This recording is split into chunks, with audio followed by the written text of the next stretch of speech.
देख रहे हैं लगातार ये सबसे बड़ा ओपिनियन पोल इंडिया टीवी पर। आपको हर एक सवाल का जवाब देने की कोशिश कर रहे हैं और अभी तक जो बड़ी खबर निकल कर आई है उसके मुताबिक बीजेपी एक बार फिर से सत्ता में काबिज होगी। लेकिन इसी बीच प्रधानमंत्री नरेंद्र मोदी अपना रोड शो करते हुए नजर आ रहे हैं, यानी गुजरात की कमान प्रधानमंत्री नरेंद्र मोदी ने संभाल ली है और प्रधानमंत्री नरेंद्र मोदी इस वक्त रोड शो करते हुए नजर आ रहे हैं। ये सीधी तस्वीरें हम गुजरात के वलसाड से आपको दिखा रहे हैं। प्रधानमंत्री नरेंद्र मोदी वापी में इस वक्त हैं और यहाँ पर रोड शो वो कर रहे हैं और उससे पहले जो कार्यकर्ता हैं, जो वहां पर लोग हैं, उनका उत्साह भी इन तस्वीरों को देखकर आप अंदाजा लगा सकते हैं। रोड के इस तरफ आपको लोग खड़े हुए नजर आ रहे होंगे जिनके हाथों में झंडे, और ये देखिए ये तस्वीरें प्रधानमंत्री नरेंद्र मोदी का रोड शो शुरू हो चुका है और सड़क के दोनों ओर रोड के दोनों ओर लोग खड़े हुए नजर आ रहे हैं और उनका जो जोश है वो इस तरफ इशारा कर रहा है कि प्रधानमंत्री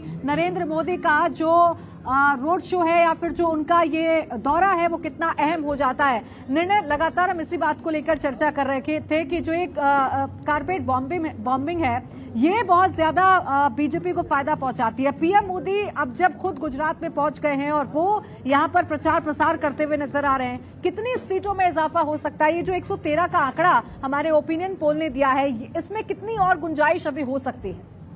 देखिए प्राची, बहुत स्ट्रैटेजिकली नरेंद्र मोदी ने अपना प्रचार शुरू किया है।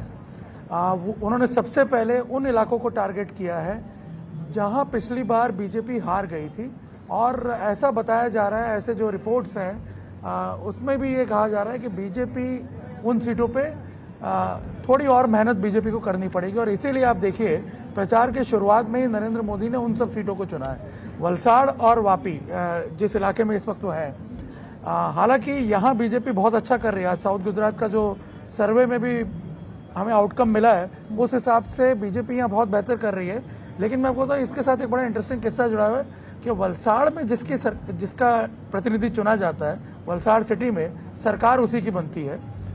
बट अगर हम इधर से फोकस हटा के सौराष्ट्र की तरफ जाएं जहां नरेंद्र मोदी कल अपना प्रचार करने वाले हैं, तो आप देखिए कौन सी सीटों पे वो प्रचार कर रहे हैं। वेरावल में जा रहे हैं, अमरेली जा रहे हैं, धोराजी जा रहे हैं। ये वो सीटें हैं जहां पे पिछले चुनाव में पाटीदार आंदोलन का सबसे ज्यादा प्रभाव था। अमरेली की सारी सीटें बीजेपी हार गई थी। वेरावल जिस डिस्ट्रिक्ट में पड़ता है, गिर सोमनाथ, वहां बीजेपी सारी सीटें हार गई थी। राजकोट रूरल में पड़ता है धोराजी, राजकोट में आप देखिए कमोबेश इंटैक्ट रखा था बीजेपी ने अपनी परफॉर्मेंस को, लेकिन रूरल एरिया में धोराजी जो कि पाटीदार बहुल इलाका है वहां बीजेपी हार गई थी। उसके बाद प्रधानमंत्री सुरेंद्रनगर जाएंगे तो आप अंदाजा लगाइए, ये भी वो इलाका है जहां बीजेपी 5 में से 4 सीटें हार गई थी। तो आप देखिए नरेंद्र मोदी की स्ट्रेटेजी बड़ी साफ है, सबसे पहले उन इलाकों को टारगेट किया जाए जहां पे बीजेपी पिछले चुनाव में, माफ कीजिएगा, अच्छा नहीं कर पाई थी और इस बार बीजेपी को और ज्यादा मेहनत करने की जरूरत है। देखिए परिस्थिति सुधर रही थी, लेकिन आम आदमी पार्टी का जिस तरह से एक विकल्प के तौर पर उभर कर सामने आना गुजरात में, इस घटना के चलते कई डायनेमिक्स बदले हैं, कई इक्वेशंस बदले हैं और ऐसे में अब आपने देखा होगा 2 दिन पहले बीजेपी के तमाम बड़े नेता यहाँ गुजरात आए। उन्होंने आकर के करीब 89 प्लेसेस पे, गुजरात और नेशनल लीडर्स मिलाकर के करीब 89 प्लेसेस पे, गुजरात और नेशनल लीडर्स मिलाकर के करीब 89 प्लेसेस पे एक साथ सभा की और उसके बाद अब बीजेपी ने अपना ब्रह्मास्त्र जो है उसका उपयोग किया है। अब नरेंद्र मोदी मैदान में उतरे पहली बार, और अक्सर हमने ये देखा है कि जब नरेंद्र मोदी मैदान में उतरते हैं उससे पहले की परिस्थिति कुछ और होती है। आप प्रचार को 2 भागों में डिवाइड कर सकते हैं। इनफैक्ट जो परिस्थिति है उसको 2 तरीकों से देख सकते हैं, 2 अलग अलग पर्सपेक्टिव से। एक है नरेंद्र मोदी से पहले का सिनेरियो, नरेंद्र मोदी के प्रचार करने से पहले का, और दूसरा सिनेरियो हमने देखा है नरेंद्र मोदी से प्रचार करने के बाद का। पिछले चुनाव में यदि आप देखें, नरेंद्र मोदी ने करीब 38 सभाएं की थी 25 दिनों के प्रचार में, और उन 38 सभाओं का प्रभाव आप देखिए कि बीजेपी हारी हुई बाजी जीत गई थी। लगभग ये तय माना जा रहा था कि बीजेपी वो चुनाव हार जाएगी, लेकिन फिर भी वो बहुत ही थिन मार्जिन से ही सही, लेकिन बीजेपी ये बाजी जीती और पाटीदार बहुल इलाकों में भी बीजेपी ने उतना खराब नहीं किया था। सूरत आप जैसे देखिए फॉर एग्जांपल, तमाम सीटें जो कि ऐसा माना जा रहा था कि सूरत की सीटें बीजेपी लूज करेगी, फिर भी वहां तमाम सीटें बीजेपी जीत गई। इस बार भी मैं आपको बता दूं, हम जब पाटीदार इलाकों में भी घूम रहे थे जी। आपको जान के हैरानी होगी कि आज गुजरात में किसी पाटीदार नेता का नाम वहां पे नहीं लिया जाता है, लेकिन पाटीदार वोटर नरेंद्र मोदी के साथ खुद को रिलेट करता हुआ नजर बिल्कुल। आता और है। ये एक ऐसा फैक्टर है जिसका आप कहें कि तोड़ विपक्ष के पास नहीं है, और यही एक ऐसा फैक्टर है जो बीजेपी की बाजी को जीत में तब्दील कर देता है। प्रशांत जी, सवाल इसी बात को लेकर है कि जो ओपिनियन पोल में आज आंकड़े निकल कर आए वो 113 का आंकड़ा था। 113 सीटें बीजेपी अपनी झोली में डाल सकती है, लेकिन ये तब की बात है जब प्रधानमंत्री ने प्रचार प्रसार शुरू नहीं किया। अब जब उन तमाम सीटों से शुरुआत किया है, जैसा कि निर्णय बता रहे थे, जो कमजोर हैं, जिनको बीजेपी पिछले चुनाव में हार गई थी, कितना रिफ्लेक्ट होगा ये आने वाले नतीजों में और सीटों में कितना बदलाव हो सकता है? देखिए 2017 में जो परिणाम जो आए हैं वो हमारे सामने है कि भी करीबन 30 सीटें ऐसी है जो 300 से लेकर 3000 तक की लीड में प्लस माइनस हुआ है, जिसमें करीब 18 से 19 सीटें कांग्रेस को मिली है। तो वो वहां जो डैमेज हुआ है उसको कैसे कन्वर्ट किया जाए पॉजिटिविटी में। आज की तारीख में आपके ही सर्वे के वोट प्रतिशत के ऊपर हम बात करें तो बीजेपी वहीं की वहीं है जो 2017 में थी, 49 पॉइंट समथिंग, जो 50% आप दिखा रहे हो, और कांग्रेस को 42% वोट शेयर मिला था जो 39 हो रहा है, और आम आदमी पार्टी 8%। मतलब इंडिपेंडेंट और बाकी सब पार्टी नल एंड वॉइड हो रही है, आम आदमी पार्टी एंट्री ले रही है और कांग्रेस वहीं की वहीं है। तो ये जो सीटों में देखिए बीजेपी को एक ही दाग लगा हुआ है कि इतने बड़े आदमी मोदी जी का नेतृत्व, फिर भी सीटें घट के 99 में समेट गई। तो वो 99 जैसा नंबर नहीं चाहिए, एक सिग्निफिकेंट डिग्निटी वाला नंबर जिसके ऊपर हम बता सके, क्योंकि पीछे 24 आ रहा है, 24 भी उनका एक और टारगेट है। तो 24 को जीतने के लिए गुजरात में एक मार्जिनल नंबर से हम प्रेजेंट होने चाहिए, इसीलिए इनकी सभाएं इतनी हो रही है। आज भी देखिए 89 सीट का इलेक्शन है, 82 के आसपास पूरे गुजरात में वो लोग वो सभा करने वाले हैं, कहीं रैली करने वाले हैं। तो एक ही चीज है उनका, एक ही टारगेट कि मार्जिनल नंबर, डिग्निफाइड, मतलब एक डिग्निटी वाला नंबर चाहिए, तब जाके हम पूरे देश में, और वो तो विश्व फलक पे जा रहे हैं, तो वो मार्जिनल नंबर दिखा सके भी हम हमारे टाउन होम सिटी में अच्छी तरह बैठे हुए हैं। बिल्कुल, ये उनकी तो ये स्टेट है और इसी वजह से जिम्मेदारी प्रधानमंत्री नरेंद्र मोदी पर ज्यादा हो भी जाती है। मनोज जी, ऐसे में सवाल यही है कि प्रधानमंत्री नरेंद्र मोदी कितने बड़े गेम चेंजर इस चुनाव में साबित होंगे, या उनके आने का जो इफेक्ट है वो कितना पड़ेगा आने वाले चुनाव पर? निर्णय ने इसके पहले भी क्लियर किया था कि 2017 में मोदी ने यहाँ पे 38 सभाएं की और लगभग उन सारी सीटों पे उन्होंने जीत हासिल की, या अपने हार को मार्जिनल जो थी वो उसको लेकर आए वोट परसेंटेज को।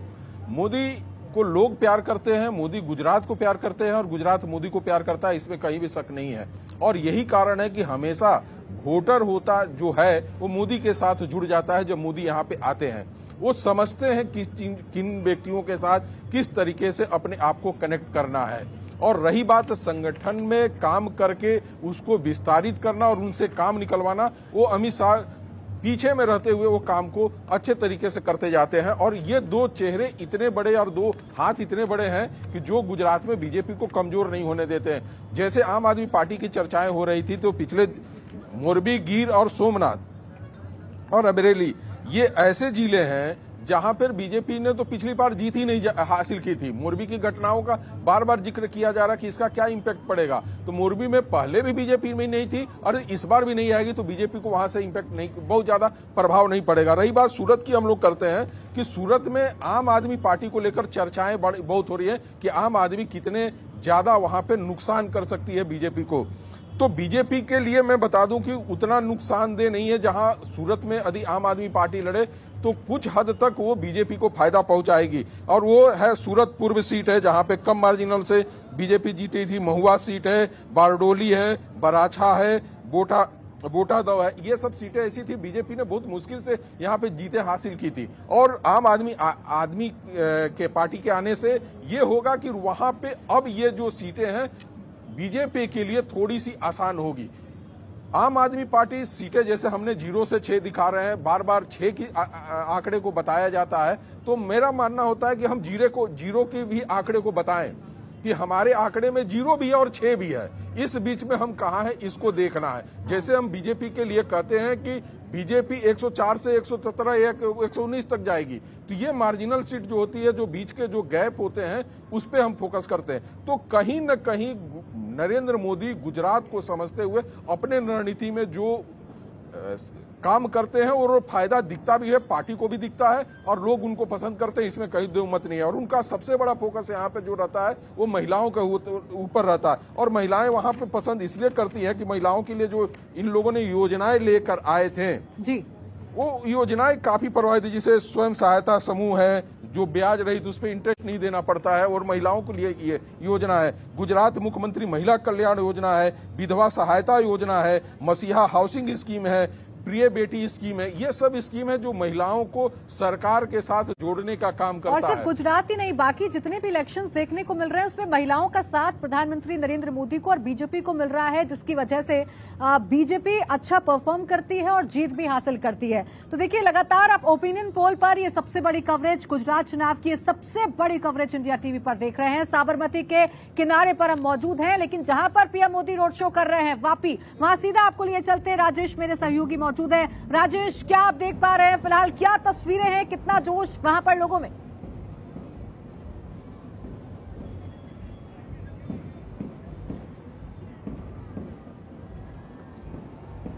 प्रधानमंत्री नरेंद्र मोदी वापी पहुंच चुके हैं। वलसाड से चुनाव प्रचार अभियान की शुरुआत हो रही है। वलसाड जिले से चुनाव प्रचार अभियान की शुरुआत हो रही है।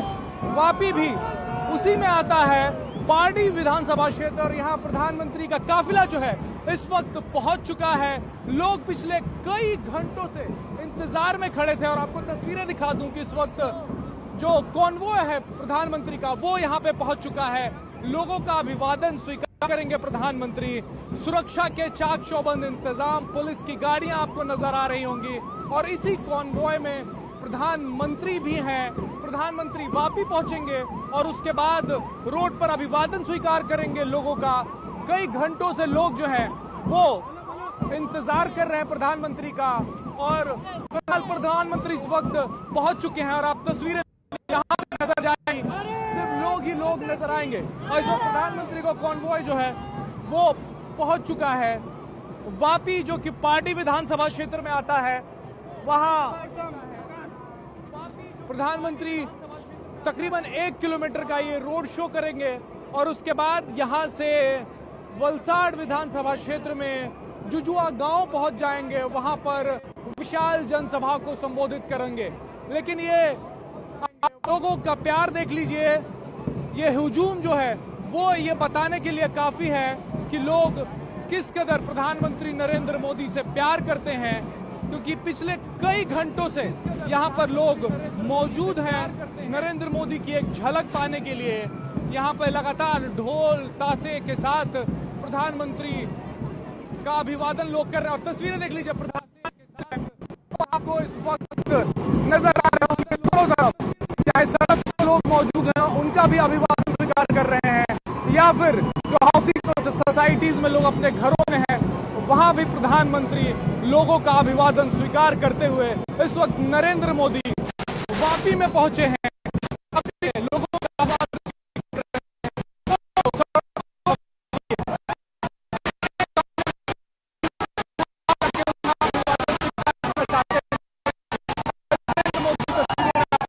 नजर आ रहे होंगे।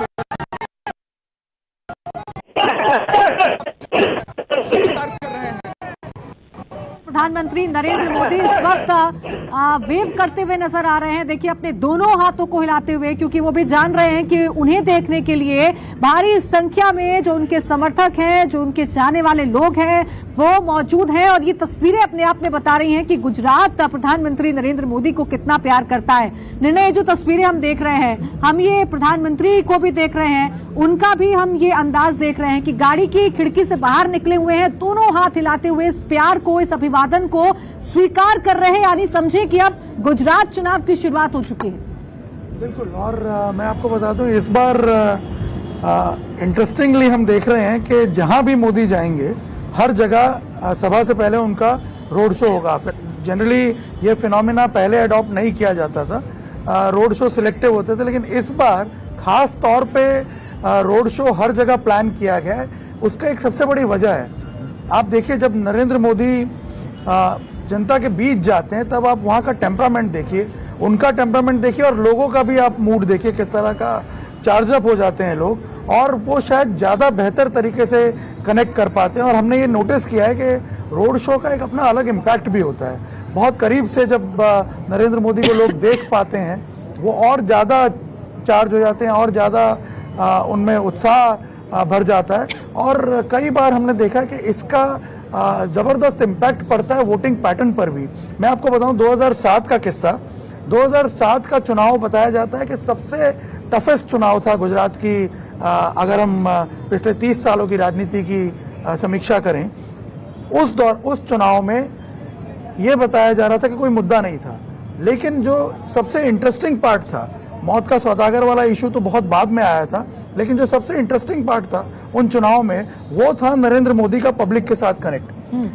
आपको मैं बताऊं एक बड़ी इंटरेस्टिंग बात कि उस चुनाव में ये जब एनालिसिस उसका हुआ तब पता चला कि नरेंद्र मोदी ने सीधे तौर पे करीब 1.5 से 1.25 करोड़ वोटर्स के साथ संपर्क किया था, and that made the difference. और 2007 का चुनाव पूरी तरह बदल गया था उस वजह से। यही मैं आपसे जानना चाह रही हूँ, क्योंकि आपने तो प्रधानमंत्री नरेंद्र मोदी के तमाम रोड शो देखे हैं, देखा है कि किस तरीके से वहां पर भीड़ पहुंच जाती है। तो ये जो भीड़ जो घंटों इंतजार करती है पीएम मोदी का झलक पाने के लिए, ये वहां पर कैसे पहुंचती है? वो ऐसा कौन सा रिलेशन है या कौन सा ऐसा कनेक्ट है जो इस भीड़ को खींच कर लाता है? प्रधानमंत्री भी समझते हैं उस प्यार को और अभिवादन करते हुए नजर आते हैं।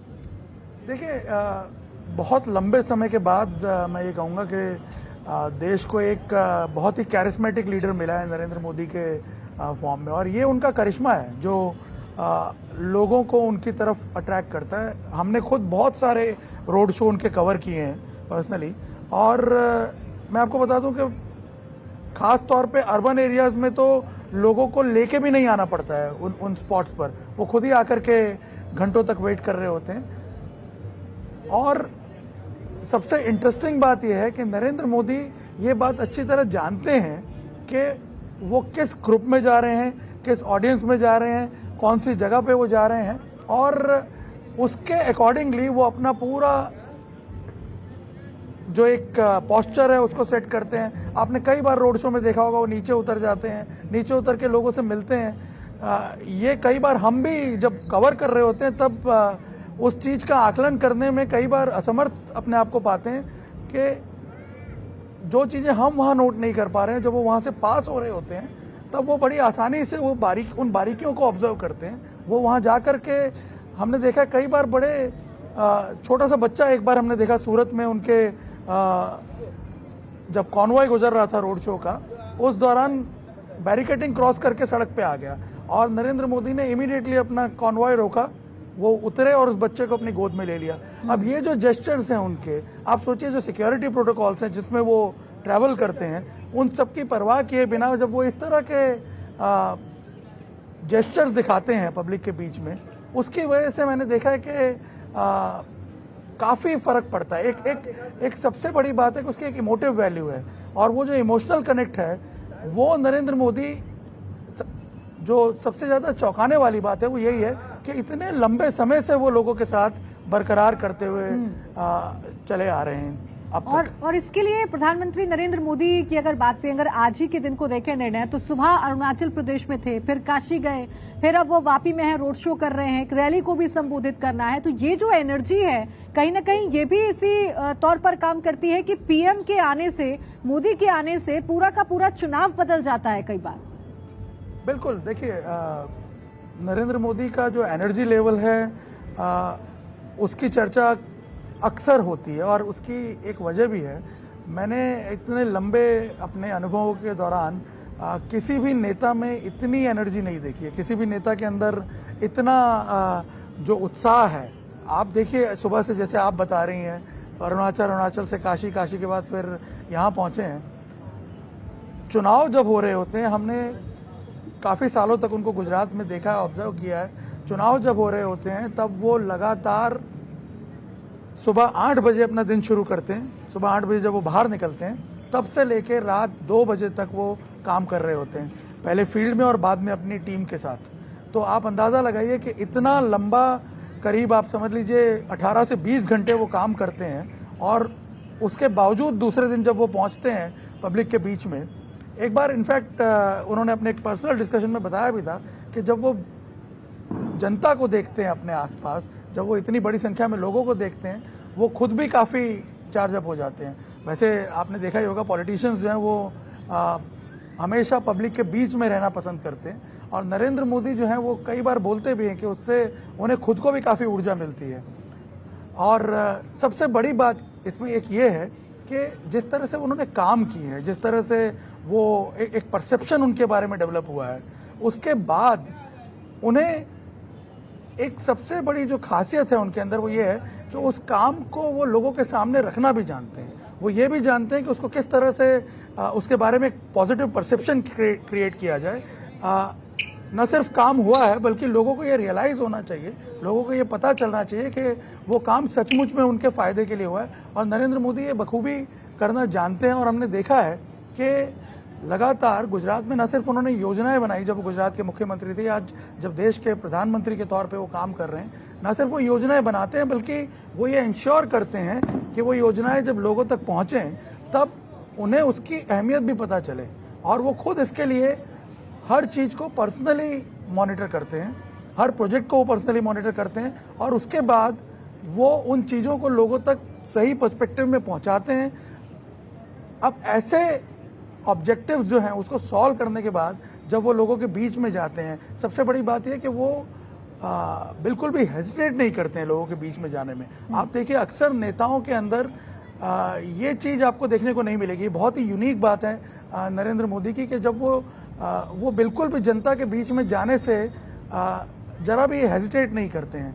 आज आप देखिए, इतने सिक्योरिटी प्रोटोकॉल्स के बीच में वो उन्हें ट्रैवल करना पड़ता है, लेकिन उसके बावजूद भी वो जनता के साथ उसी तरह से कनेक्ट बना पाते हैं, क्योंकि उनके अंदर ये एक गजब की स्पिरिट है। ये हमने ऑब्जर्व किया है कि वो लोगों के साथ जिस तरह से कनेक्ट एस्टेब्लिश करते हैं, एक आई कांटेक्ट डेवलप करते हैं। हमने देखा जब वो रोड शो में भी होते हैं, तब भी आप देखिएगा, अगर आप कभी आपको मौका मिले उनके रोड शो कवर करने का, आप अगर वहां मौजूद होंगे तो आप ये ऑब्जर्व कर पाएंगे कि वो एक एक व्यक्ति को देखते हुए जा रहे होते हैं, और ये बहुत ही इंटरेस्टिंग चीज है।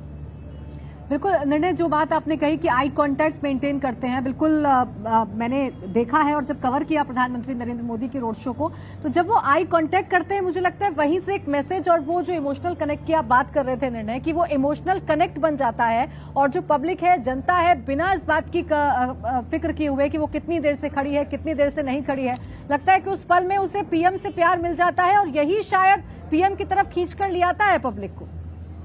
बिल्कुल, देखिए, इसमें तो कोई दो राय नहीं है कि आज अगर आप वर्ल्ड ओवर जो एजेंसीज हैं उनकी अप्रूवल रेटिंग भी देखें, तो शायद सबसे ज़्यादा अप्रूवल रेटिंग नरेंद्र मोदी का है। देश के अंदर अनडाउटेडली वो सबसे पॉपुलर नेता हैं, और यही उनकी पॉपुलैरिटी का सबसे बड़ा राज भी है। यहाँ आपको एक बड़ी इंटरेस्टिंग बात मैं उनके बारे में बताना चाहूँगा कि नरेंद्र मोदी की जो मेमोरी पावर है, जो उनकी याद रखने की जो क्षमता है, वो गजब की है। और खास तौर पर जो वो जिन लोगों से मिलते हैं, आपको जान के हैरानी होगी कि गुजरात के वो एकमात्र ऐसे नेता हैं जिन्होंने गुजरात के तमाम 18,000 जो विलेजेस हैं, वो हर विलेज में पर्सनली गए हुए हैं। और ये अगर मैं कहूँगा तो ये कोई अतिशयोक्ति नहीं होगी, शायद हर विलेज में वो 2-3 लोगों को नाम से जानते होंगे। तो आप इससे अंदाजा लगाइए कि इतनी जबरदस्त मेमोरी अगर किसी नेता की है, जो पर्सनली मिलता है लोगों से, तो 15 साल पहले अगर किसी व्यक्ति से वो मिले हैं तो उसे वो नाम से बुलाते हैं। नाम से, न सिर्फ नाम से बुलाते हैं, बल्कि कई बार वो पुराने प्रसंग भी उसके साथ शेयर करते हैं, जब वो लास्ट टाइम उससे मिले। देखिए निर्णय, तस्वीरें हम देख रहे हैं, इन तस्वीरों को जरूर दर्शक भी देख रहे होंगे कि छोटे छोटे बच्चे भी नजर आ रहे हैं। छोटे छोटे बच्चे भी, आप सोचिए कि रात के 8 बज रहे हैं, काफी लंबे वक्त से इंतजार भी कर रहे होंगे। छोटे छोटे बच्चे भी लगे हुए हैं कतार में, और पीएम को देखकर उत्साहित हो जाते हैं। हालांकि बच्चों से जो रिलेशन है, बच्चों से जो कनेक्शन है पीएम का, वो आमतौर पर सामने आ जाता है, समय समय पर सामने आ जाता है। और वही प्यार बच्चों की तरफ से भी प्रधानमंत्री नरेंद्र मोदी को दिया भी जाता है। चुनाव है और चुनाव से ठीक पहले पीएम आए हैं, प्रधानमंत्री आए हैं, अपने क्या कहा जाए गृह स्टेट में आए हैं, तो यहाँ पर चुनाव कितना बदलेगा यही अब सबसे बड़ा सवाल है। और जैसा कि निर्णय आप बता रहे थे, जैसा आप 2007 के चुनावों का जिक्र कर रहे थे, तस्वीरें अगर हम देखें तो उसी तरीके का प्यार, उसी तरीके का कनेक्ट मिल रहा है। और ये जो चुनाव है ये भी बदलेगा, इसकी भी दिशा और दशा बदल सकती है। हालांकि अभी तक के जो आंकड़े हैं वो बीजेपी के फेवर में है, लेकिन और इजाफा हो सकता है, ये जीत और बम्पर हो सकती है। देखिए, मैं इतना ज़रूर मानता हूं कि नरेंद्र मोदी का प्रचार जो है वो सीटों में हेरफेर जरूर हो सकता है, क्योंकि उनकी सभाएं जो हैं वो हमेशा स्ट्रैटेजिकली इसी तरह प्लान की जाती हैं जहां पे पार्टी को ये लगता है कि वो थोड़ा सा कमज़ोर पड़ रही है। और हमने अक्सर देखा है कि उनकी सभाओं का वो इम्पैक्ट होता है कि बहुत सारी सीटें उसमें से पार्टी जीतती हुई भी नज़र आई है और बहुत सारे ओकेजन पर जीतती हुई नज़र आई है। मैं आपको बता दूं कि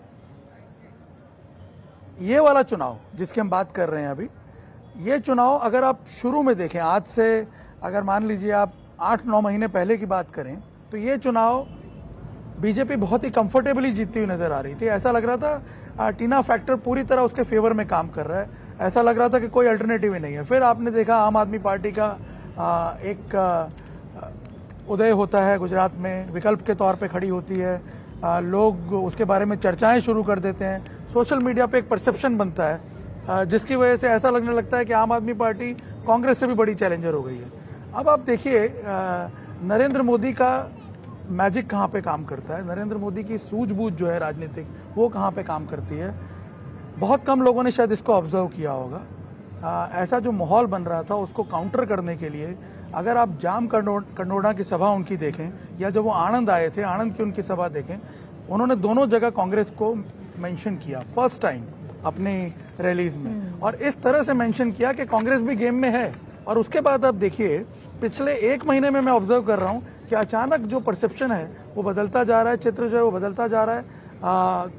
कांग्रेस के बारे में चर्चाएं शुरू हो गई हैं, तो कहीं ना कहीं उसकी वजह से हम देख रहे हैं कि आम आदमी पार्टी का जो एक सोशल मीडिया पे भी जो परसेप्शन बना हुआ था वो धीरे धीरे न्यूट्रलाइज होना शुरू हुआ है। तो ये मोदी की काबिलियत है, ये मोदी का मैं कहूँगा जो स्ट्रेटेजिक मार्वल है कि वो किस तरह से कब चीज़ों को बदलना है, कब एक नया परसेप्शन क्रिएट करना है, कब एक नया डायमेंशन ऐड करना है जो नैरेटिव चल रहा है उसके अंदर। आप देखिए जैसे उन्होंने ये शुरू किया, उनकी पार्टी ने पीछे से उसको सपोर्ट करना शुरू कर दिया, और यहाँ पे गुजरात में पूरा जो गेम है वो बदलता नजर आ रहा है। इसलिए देखिए ओपिनियन पोल्स अपनी जगह हैं, तमाम सर्वेज अपनी जगह हैं, लेकिन जिस प्रकार से बाद में कैंडिडेट जो डिसाइड हुए हैं, जिस प्रकार से बाकी जो चीजें मूव की गई हैं, उसको देखते हुए लगता है कि बीजेपी इस चुनाव को बहुत ही गंभीरता से ले रही है। शुरू से जो परसेप्शन बना हुआ था कि बहुत इजी चुनाव है इसलिए शायद कंप्लेसेंसी आ जाएगी, ऐसा नहीं है। पार्टी बहुत गंभीरता से ले रही है और इसी वजह से जब परिणाम आएंगे तो हो सकता है कि सीटें जो हैं अभी जो हम अपने सर्वे में भी दिखा रहे हैं, मेरा ऐसा मानना है कि उसमें और 10-15 सीटों का इजाफा हो सकता है, क्योंकि अब तो नरेंद्र मोदी का प्रचार शुरू हुआ है। जैसा मैंने पहले कहा कि चुनाव को हमेशा हम 2 भागों में बांट लेते हैं, सिनेरियो नरेंद्र मोदी के प्रचार से पहले और सिनेरियो नरेंद्र मोदी के प्रचार के बाद। दोनों में जमीन आसमान का अंतर होता है।